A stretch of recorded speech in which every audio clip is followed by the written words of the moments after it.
Salut tout le monde, j'espère que vous vous portez tous très bien et que vous êtes prêts pour que l'on découvre ensemble une nouvelle affaire criminelle. Et mon Dieu, ce que l'affaire dont on va parler aujourd'hui m'a trotté dans la tête. J'avais hâte d'en faire une vidéo. Je suis pas mal sûre que vous en avez peut-être déjà entendu parler car c'est une affaire qui est quand même assez récente. Mais malgré le fait que personnellement j'en avais déjà entendu parler et que je connaissais un tout petit peu les faits, j'avoue que je n'avais aucune idée de tous les détails absolument sordides qu'il y avait dans cette affaire. Mais avant cela, je prends 2 petites minutes de votre temps pour vous parler des douceurs de Jika et de ma gamme que j'ai avec les douceurs de Jika. Je vous avais présenté déjà dans le passé les produits de la collection d'Halloween, mais ce qui est vraiment le fun, c'est qu'à chaque saison, il va y avoir de nouveaux produits saisonniers qui vont faire leur apparition. Le produit dont j'ai le plus hâte de vous parler se trouve être le beurre hydratant pour le corps et le visage. Notre premier beurre créé ensemble, qui est celui-ci vanille et coconut. Et mon Dieu, c'est un pur régal pour les personnes comme moi qui ont la peau très sèche et qui peuvent même parfois faire des allergies aux produits que vous allez trouver dans les pharmacies ou les grands magasins. Ce produit est votre petit miracle, car en plus de sentir le bonheur, il est fait à 100% de produits naturels. Donc même les peaux les plus sensibles peuvent se faire plaisir. Celui-ci, j'avais très hâte de vous le montrer parce que je ne peux plus attendre de l'utiliser. Ça fait plusieurs jours déjà que je l'ai chez moi et que j'attends de le brûler, mais bien évidemment, je veux vous le montrer avant. L'odeur est absolument exquise. C'est une bougie au chocolat chaud épicé.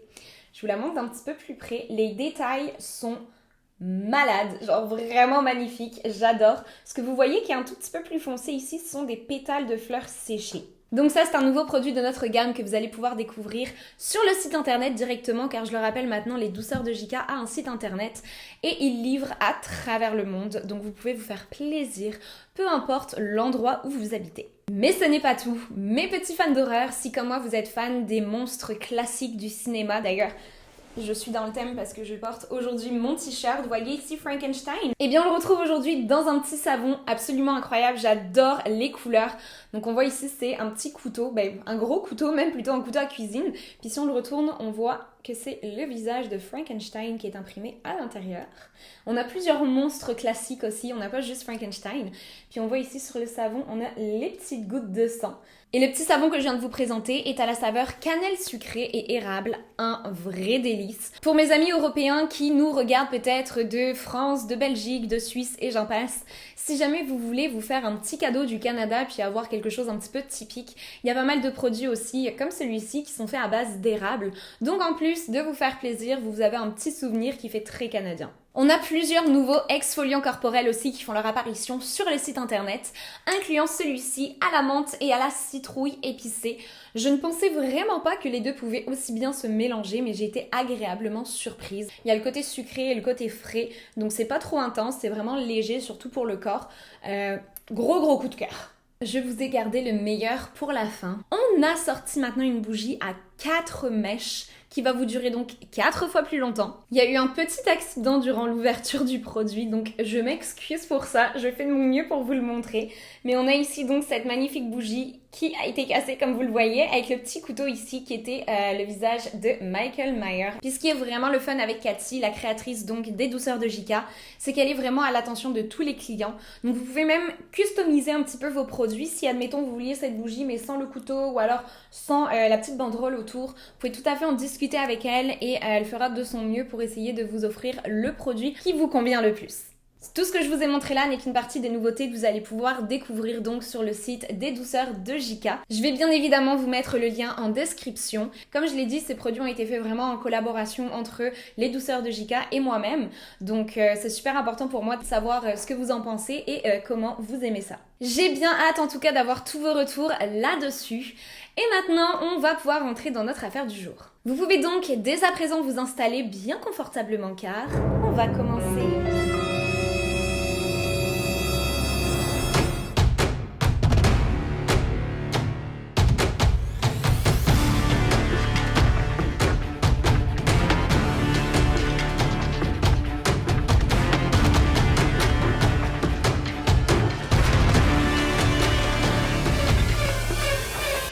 Ezra McCandless, de son vrai nom Monica Kay, est née le 6 octobre 1997 à Stanley, dans l'état du Wisconsin, aux États-Unis. Elle vient au monde dans un contexte plutôt particulier, car sa mère, Rose Lena, n'est âgée que de 14 ans lorsqu'elle lui donne naissance. Elle ne sait donc pas réellement comment s'occuper d'un enfant vu qu'elle en est encore un elle-même. Et comme si les choses n'étaient pas déjà assez compliquées, le père biologique d'Ezra ne fait pas partie de sa vie, laissant la jeune mère seule pour s'occuper de son enfant. Mais heureusement, ses parents, soit les grands-parents d'Ezra, la soutiennent et l'aident lorsque Roselena se sent dépassée par les événements. Lorsqu'Ezra n'est âgé que de 4 ans, sa mère, qui jusqu'à là est restée célibataire, fait la rencontre d'un jeune homme, Josh Carlen, dont elle devient assez rapidement la femme. Josh, malgré son jeune âge, est quelqu'un de très mature et adore Ezra. Il s'occupe d'elle presque immédiatement comme si elle était sa propre fille. Et ceci va d'ailleurs être réciproque car Ezra adore Josh. Tous les deux sont extrêmement proches, au point même que Josh va finir par signer officiellement les papiers d'adoption, devenant donc le père d'Ezra. Les choses vont aller pour le mieux durant plusieurs années. Ezra grandit dans un milieu familial très aimant et une petite fille pleine de joie de vivre. Elle va cependant avoir un très gros coup dur à l'âge de 12 ans lorsque ses parents finissent par se séparer. Ezra a beaucoup de mal à accepter le fait de ne plus vivre avec son père, mais heureusement le divorce se fait à l'amiable et sa mère l'autorise à voir son père autant qu'elle le souhaite. À peu près à la même époque, elle va commencer à se questionner sur son identité, se demandant si elle se sent plutôt femme ou plutôt homme. Elle change alors radicalement de style pour entrer dans un univers beaucoup plus coloré. Elle se coupe les cheveux et c'est aussi à ce moment qu'elle change officiellement de prénom pour devenir Ezra McCandless, car je vous rappelle qu'elle est née Monica Kay. Le nom de famille qu'elle a choisi, McCandless, lui a été inspiré par Christopher McCandless, l'aventurier à la fin tragique qui a inspiré le livre puis le film Into the Wild. Ezra est une immense fan de ce film et de cette histoire et idolâtre Christopher pour avoir eu le courage de quitter la société moderne et partir vivre reclus en pleine nature. Elle a en elle ce côté aventurier et rebelle qu'elle commence de plus en plus à explorer. Ezra est une personne extrêmement artistique qui partage son art en s'exprimant au travers du maquillage, du dessin, de la peinture ou encore de la sculpture. Il y a juste à jeter un œil à sa voiture pour avoir une petite idée d'à quel point elle était passionnée par le dessin. Oui, ce n'est pas une blague, il s'agit bien là de sa voiture. Ezra n'est pas particulièrement fan de l'école. Elle finit donc par abandonner l'université et quitter la ville de Stanley pour aller s'installer à Eau Claire, située à un peu plus de 50 km de sa ville d'origine, toujours dans le Wisconsin. Et durant l'été de l'année 2017, elle fait la rencontre d'un jeune homme de 13 ans, son aîné, Jason Mangel. Jason a 33 ans et travaille en tant qu'infirmier. Et malgré leur différence d'âge, Ezra et Jason ont tous deux eu un coup de foudre immédiat l'un pour l'autre. Jason affirme d'ailleurs aimer que sa petite amie ait un esprit jeune, ce qui lui permet parfois de s'éloigner un petit peu de ses responsabilités d'adulte et de profiter de la vie. Il décrit Ezra comme étant une jeune femme pleine de surprises et débordant d'imagination. Le jeune couple va tout de même aller particulièrement vite, car quelques semaines seulement après le début de leur relation, ils s'installent ensemble et commencent à parler de leur futur en parlant mariage et enfants. Ils se surnomment entre eux mari et femme et parlent de leur couple autour d'eux comme s'ils étaient déjà mariés. Sauf que pas du tout. Tout semble donc aller pour le mieux pour les deux jeunes amoureux. Mais au début de l'automne de l'année 2017, soit quelques semaines seulement après le début de leur relation, car je vous rappelle qu'ils ont été particulièrement vite, un matin, Ezra se rend à Recy Dillon's Coffee Lounge, qui se trouve être un petit café du centre-ville d'Eau Claire. Et sur place, elle fait la rencontre d'Alexander Woodworth, le barista du café en question. Les deux entament alors une discussion et accrochent presque immédiatement. Alex est à ce moment-là âgé de 23 ans et à côté de son emploi au café, il est professeur remplaçant au lycée local d'Eau Claire. Il est un jeune homme brillant et extrêmement talentueux, ayant énormément de projets pour son avenir. Après avoir obtenu son diplôme à la fin du lycée en 2012, il a poursuivi ses études à l'université du Wisconsin d'Eau Claire. Il a ensuite obtenu son baccalauréat en philosophie et biologie au printemps 2017 et au moment de sa rencontre avec Ezra, il prévoyait de continuer ses études au sein d'une école supérieure à l'université de l'Oregon pour obtenir une maîtrise en philosophie. Il est donc, comme je le disais, très impliqué dans son futur et est décrit comme quelqu'un de particulièrement intelligent et ayant le cœur sur la main. Même si les choses ont démarré autour d'une conversation au café où travaille Alex, ils vont tous les deux continuer à se voir donc de plus en plus régulièrement au sein du café avant de finir par se faire des petites sorties sur leur temps libre.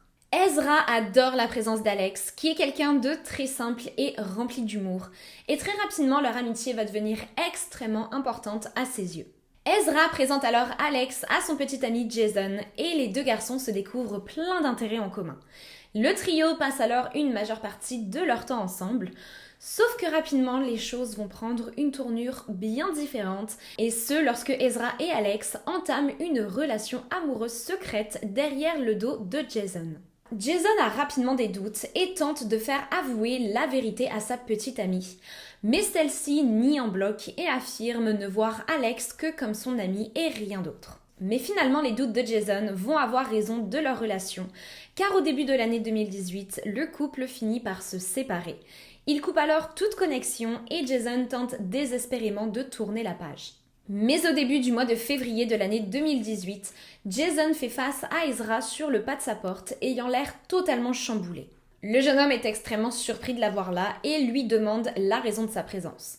C'est alors qu'Ezra fond en larmes et lui explique avoir été agressée par l'un des très bons amis de Jason lors d'une soirée alors qu'elle avait un petit peu trop bu. Elle explique que le garçon en question aurait alors abusé d'elle. Jason contacte immédiatement la police et en attendant décide d'aller lui-même confronter son ami, qui va totalement nier les faits. Les policiers de leur côté vont mener une petite enquête et interroger plusieurs témoins, incluant Alex, qui se trouvait lui-même à la soirée ce jour-là. Le jeune homme affirme aux policiers que l'agression d'Ezra est absolument impossible, car il était avec elle du début à la fin de la soirée et qu'elle ne s'est jamais rendue en dehors de son champ de vision. Et il l'a même redéposée chez elle à la fin de la soirée. Ezra est connu pour mentir à répétition et Alex le sait très bien. Il n'est donc pas étonné de voir jusqu'où elle est capable d'aller pour tenter de récupérer l'attention de son ex. Ezra finit par prendre la décision de ne pas porter plainte et l'enquête des policiers s'arrête donc là. À la suite de cela, Jason quitte le Wisconsin le temps de 2 semaines pour un entraînement militaire et au même moment, Ezra prend la décision de quitter la ville de Eau Claire et retourne vivre aux côtés de sa mère à Stanley. Mais Jason et Ezra ne résistent pas à l'appel de l'amour et recommencent très rapidement à se fréquenter. La jeune femme rend très souvent visite à Jason au sein du domicile qu'ils ont fut un temps partagé et le couple se rend très régulièrement dans des hôtels pour des petits rendez-vous galants. Et justement, alors qu'ils se trouvent tous les deux dans une chambre d'hôtel, Jason profite de l'absence de sa petite amie pour fouiller discrètement son téléphone portable. Il tombe alors sur des messages confirmant ses plus grandes craintes. Alex et Ezra ont effectivement une relation amoureuse secrète derrière son dos, mais pire encore, vous vous souvenez de l'amie de Jason qui aurait, d'après Ezra, abusé d'elle? Eh bien la vérité est que cet ami en question et Ezra se fréquentent eux aussi, et ce depuis apparemment un petit moment déjà. Jason est alors hors de lui, il explose et dit à Ezra qu'il ne veut plus jamais entendre parler d'elle avant de quitter les lieux. Le lendemain matin, il va confronter Alex au café où le jeune homme travaille et une dispute éclate entre les deux hommes et ce devant plusieurs clients présents à ce moment-là à l'intérieur du café. Ezra est totalement furieuse du fait que Jason ne répond plus à ses messages et surtout de la façon dont leur relation s'est terminée. Elle envoie alors un message à Alex, le blâmant lui d'avoir détruit son couple et lui demande de ne plus jamais la contacter. À côté de cela, elle continue d'envoyer des messages à Jason, le suppliant de bien vouloir la pardonner, affirmant qu'elle n'a absolument aucune idée de la raison pour laquelle elle a agi ainsi, mais affirmant que cela n'arrivera plus jamais si seulement il acceptait de lui donner une seconde chance. Et malgré le fait que Jason lui en veuille énormément, il a une certaine empathie envers Ezra. Après tout, elle est plus jeune que lui et peut-être encore un petit peu immature. Malgré donc ce qu'elle lui a fait subir, il ne peut s'empêcher de se faire du souci pour elle. Il se fait du souci pour elle, oui, mais il n'est pas non plus totalement stupide. Et malgré cela, il lui explique très gentiment que leur relation est terminée et qu'elle ne pourra absolument rien y changer. Mais Ezra est déterminé et finit même par tenter d'espionner son petit ami, essayant ainsi de savoir en tout temps où il se trouve et allant même jusqu'à se rendre aux mêmes endroits que lui, jouant la carte du hasard, genre « Waouh, c'est complètement fou, t'as vu, le hasard a voulu qu'on se retrouve au même endroit, au même moment. Je pense que c'est un signe du destin. » Et c'est ainsi que le 22 mars de l'année 2018, alors que Jason se trouve au café où travaille Alex, qu'Ezra passe la porte et se retrouve nez à nez avec lui. Ce jour-là, Alex était en congé, il ne se trouvait donc pas sur place. De son côté, Jason est plutôt étonné de voir Ezra se trouver à Eau Claire, car il était persuadé qu'elle se trouvait à Stanley, à plusieurs kilomètres de là. Ezra va finalement s'avancer jusqu'à lui, s'asseoir et tous les deux vont avoir une très courte conversation, et ce jusqu'à ce que la jeune femme ne finisse par se lever de la table, affirmant devoir se rendre au domicile d'Alex pour lui rendre des affaires lui appartenant. Jason la regarde partir et est rapidement troublé par leur échange, car Ezra est généralement quelqu'un de très souriant et de pétillant, mais cette fois-ci, elle avait un regard sombre et semblait extrêmement agitée. Les minutes passent et Jason, qui se trouve à ce moment-là seul à sa table, continue de se repasser en boucle la conversation avec Ezra pour essayer de comprendre ce qui cloche. Mais il finit par décider de prendre son vélo et de se diriger en direction de chez Alex, tout simplement pour s'assurer que rien ne dérape sur place. Une fois sur place, la première chose qu'il remarque se trouve être la voiture d'Ezra. En même temps, c'est plutôt difficile de la manquer. Mais ce qui est très étrange, c'est que le moteur de cette dernière tourne encore, et pourtant personne ne se trouve à l'intérieur. Ce détail alarme Jason un petit peu plus, qui toujours sur son vélo se met à tourner en rond dans l'espoir de finalement voir du mouvement et de potentiellement voir son ex-petite amie quitter les lieux et remonter à bord de son véhicule. Des voisins vont alors remarquer le jeune homme sur son vélo en train de tourner en rond tout en fixant la porte d'entrée de chez Alex, ainsi que la Chevrolet d'Ezra dont le moteur tourne dans le vide et commencent à s'inquiéter de savoir ce qu'il se passe. Ils finissent alors par contacter la police pour leur demander tout simplement de venir sur place, jeter un œil et s'assurer que tout aille bien. Pratiquement à l'instant même où l'appel à la police est passé, Jason finit par perdre patience, dépose son vélo sur le sol, se dirige jusqu'à la porte d'entrée et décide de lui-même d'aller vérifier ce qu'il se passe. Il frappe 3 fois à la porte mais personne ne répond. Il décide de prendre sa chance et de tourner la poignée, et par miracle, la porte qui était déverrouillée s'ouvre devant lui. Il tombe alors immédiatement nez à nez avec Alex et Ezra en plein milieu d'une conversation. Ezra semble plutôt agité et il a du mal à savoir justement s'il s'agit là simplement d'une conversation ou s'ils sont en train de se disputer. Il est cependant rassuré et décide de quitter les lieux en se disant qu'il a probablement exagéré un petit peu et qu'il n'était pas nécessaire de s'inquiéter de la sorte. À peine arrive-t-il jusqu'à son vélo qu'une voiture de police arrive, se gare en face de lui. Un policier en descend et confronte Jason pour connaître la raison de sa présence dans le quartier. Il est à peu près 12h45 lors de l'arrivée du policier. Jason explique donc la situation ainsi que la raison de sa présence, détaillant sa relation avec Ezra ainsi que l'agression de la part d'Alex dont elle lui a fait part, et admet s'être inquiété le temps d'un instant de les savoir tous les deux tout seuls dans la même pièce. Alex et Ezra sont à leur tour invités à sortir du domicile et ils vont tous les deux rassurer l'agent, affirmant que tout allait pour le mieux et qu'effectivement Jason se trouvait être l'un de leurs amis. Après avoir vérifié leurs identités, le policier rassuré quitte les lieux, de même que Jason qui remonte sur son vélo et reprend la route jusqu'à chez lui, ainsi que Ezra et Alex qui montent tous deux à bord du véhicule de la jeune femme et disparaissent à l'horizon. Les heures passent et dans l'après-midi, aux alentours de 16h15, Don Sipple, un fermier vivant à Springbrook, une petite ville située à environ 20 minutes de route d'Eau Claire, entend que l'on frappe à sa porte. Il est en premier lieu surpris car il n'attend la visite de personne, mais va l'être encore plus lorsqu'il va ouvrir la porte. Devant lui se trouve une jeune femme, tout habillée mais sans chaussures aux pieds. Ses habits et son visage sont recouverts d'un mélange de boue et de sang, et elle a en plus de cela des entailles apparentes au niveau de la mâchoire et des cuisses. Face à cette scène, Don ne sait pas du tout comment réagir et reste plusieurs secondes dans le silence le plus total.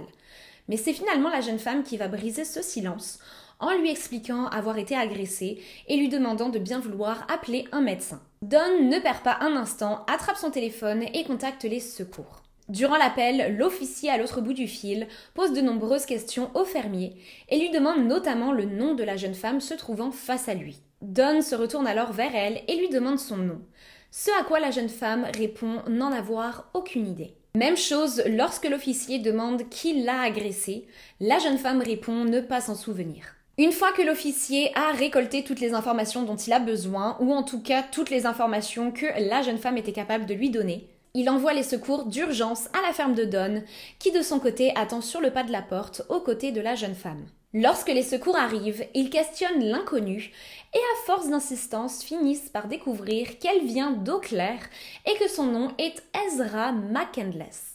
Ezra est totalement désorientée et est emmenée immédiatement à l'hôpital. Sur place, elle finit par avouer que son agresseur n'est autre qu'un jeune homme du nom de Alex Woodworth et ne cesse de demander à ce qu'une personne en particulier soit à ses côtés, Jason Mengel. Ses blessures sont examinées et sont heureusement superficielles.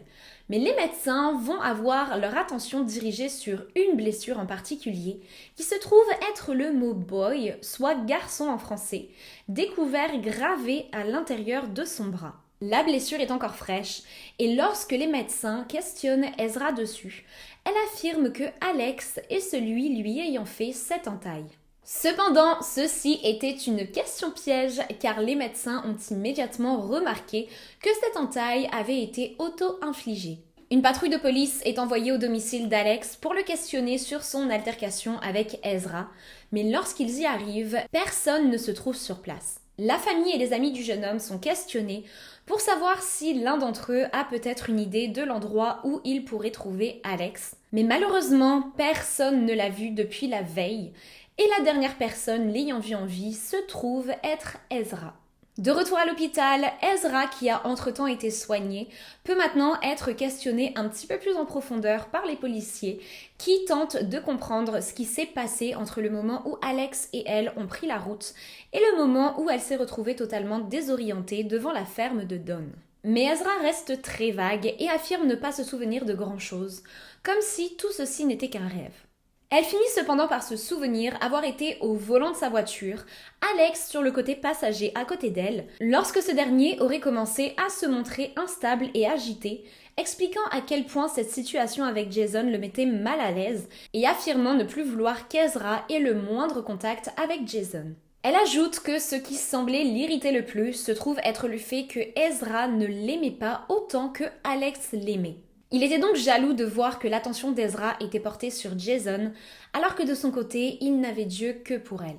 Tout ce dont elle se souvient ensuite est de s'être réveillée au milieu de nulle part, totalement effrayée et frigorifiée, et avoir commencé à marcher le long d'une route, espérant en chemin tomber sur quelqu'un pouvant lui venir en aide. Elle ajoute qu'il ne serait pas du tout étonnant pour elle qu'Alex ne se soit donné la mort, car il aurait apparemment par le passé déjà mentionné en être capable. La nuit passe et le lendemain matin, une équipe de police fouille les alentours de la ferme de Don dans l'espoir de pouvoir trouver des indices leur permettant de remettre les morceaux un petit peu sur ce qui s'est passé la veille.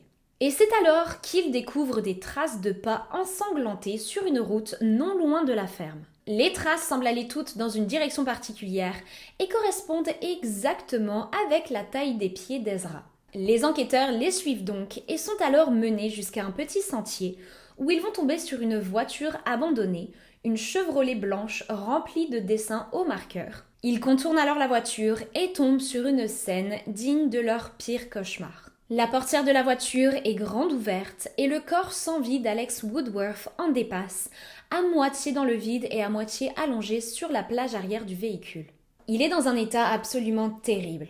Ce ne sont pas moins de 16 coups de couteau qui sont retrouvés sur son corps, au niveau de son torse, de sa tête, de son cou et de son bas du ventre. Un peu plus loin sur le sol est retrouvé un couteau à ouverture assistée utilisé pour l'attaque ainsi que le téléphone portable d'Alex entièrement brisé. Et lorsque les policiers retournent à l'hôpital pour mentionner à Ezra ce qu'ils viennent de découvrir, soudainement elle change totalement de version des faits et semble se rappeler d'absolument tout. And then Alex came up from behind me and then he just started grabbing me. Okay, how was he grabbing you? He grabbed me by the throat. Okay. And then he pushed me down. When you say he pushed you down, where did he push you down? In the car. Okay. And then he was on top of me and he started cutting things. I was moving a lot and he cut my leg right here. Okay. So once you have the knife in your hand, what happens? He kept grabbing me. Okay, how was he grabbing you? Grabbing me by the arm and by just anywhere. He just kept grabbing me. Okay. So I was freaking out.